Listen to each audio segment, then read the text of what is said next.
Mi nombre es Paola Daniela García López, soy estudiante de la licenciatura en Químico Farmacéutico Biólogo y hoy quiero compartirles una información referente a una de las ciencias que ha permitido el avance y mejora en la salud y pues también asimismo ha aumentado el conocimiento acerca de los organismos. Me refiero a la genómica, la cual en pocas palabras se enfoca al estudio del genoma completo de un organismo que sabemos pues está compuesto de genes. Entonces estudia las funciones, las interacciones entre ellos y los factores que determinan su expresión de estos genes.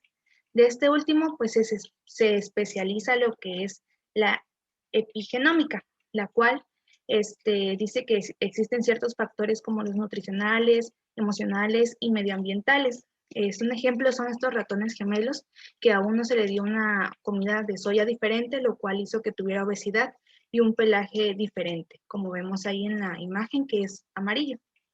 Existen tres tipos de estudios de la genómica, siendo la estructural aquella que se enfoca más que nada a la identificación y estudio de las variantes estructurales de la secuencia de los genomas, como vemos ahí, SNPs, mutaciones y las estructuras tridimensionales de las proteínas. Como dato, les quiero dar que los SNPs y las mutaciones pues son cambios en la secuencia de los genomas, pero sí diferencian, perdón, en que las mutaciones son pocos comunes, es decir, menor al 1% con su frecuencia, y los SNP tienen una frecuencia en poblaciones mayor al 1%. Por otro lado tenemos a la genómica funcional, la cual determina la función biológica de los genes y sus productos, siendo pues los productos principales de la codificación y todo eso, las proteínas, pues se encarga de realizar los estudios de la función que realizan las proteínas en los procesos bioquímicos de un organismo.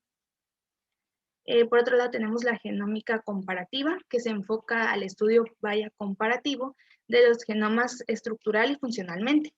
Eh, ya sea en el ratón, en el humano, en la mosca de la fruta, bacterias, etcétera.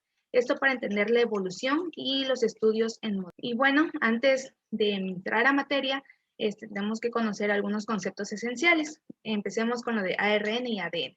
El ADN es desoxirribonucleico, ácido desoxirribonucleico, es una molécula compleja, larga, cuyo interior se almacena toda la información genética pues, del individuo. Como ven en la imagen, es una doble cadena, está formada por genes, unidades pues mínimas que a su vez están conformadas por nucleótidos que contienen estructuralmente un azúcar desoxirribosa, un grupo fosfato y bases nitrogenadas como la adenina, timina, guanina y citosina.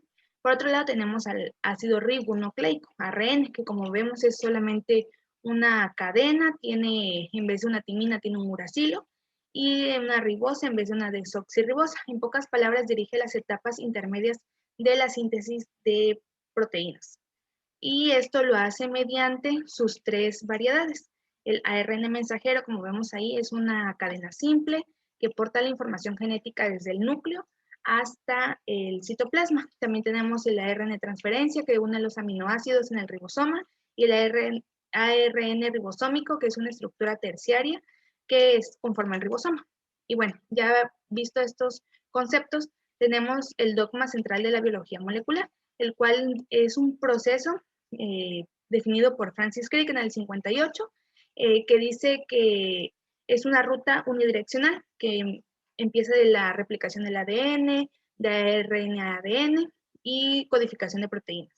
Y bueno, ¿cómo se estudia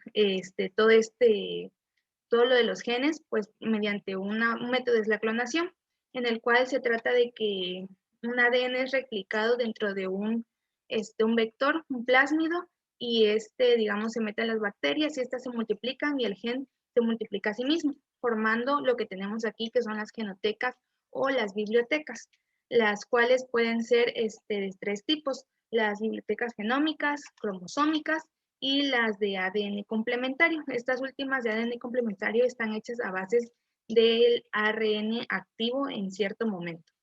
Y bueno, para poder continuar con el estudio del genoma, pues se necesita de la secuenciación, que es el proceso mediante el cual se determina el orden de las bases nitrogenadas, como ven ahí, adenina, timina, guanina, citosina, timina, timina, etc. Y bueno, uno de los principales proyectos que se realizó con la secuenciación fue el proyecto del genoma humano en el 2001, el cual pues determinó la secuencia de las pares de bases químicas que componen el ADN y pues identificaron estas secuencias en un genoma de humano promedio y pues mediante los siguientes métodos que les voy a explicar, se puede mediante el método químico de degradación de Maxamy-Gilbert o mediante el método Dides-Oxy de Sanger, el cual consiste en hacer réplicas de ADN. Estas van a tener diferentes longitudes de fragmentos, se van a poner en una película de nitrocelulosa y van a cambiar, van a estar en orden conforme a su peso molecular. Y bueno, hay otro método más automatizado que usa DNTPs con fluorocromo y pasan por un capilar de electroforesis en gel, el cual lo detecta y van teniendo esas señales que vemos ahí hasta abajo de guanina, timina, citosina, adenina. Y bueno, tenemos por último también la genética de poblaciones, que es el estudio cuantitativo de la distribución de las variaciones en todo el mundo. Aquí más que nada se estudia qué variedades existen más en cierta población, la europea, la americana, la africana, etcétera.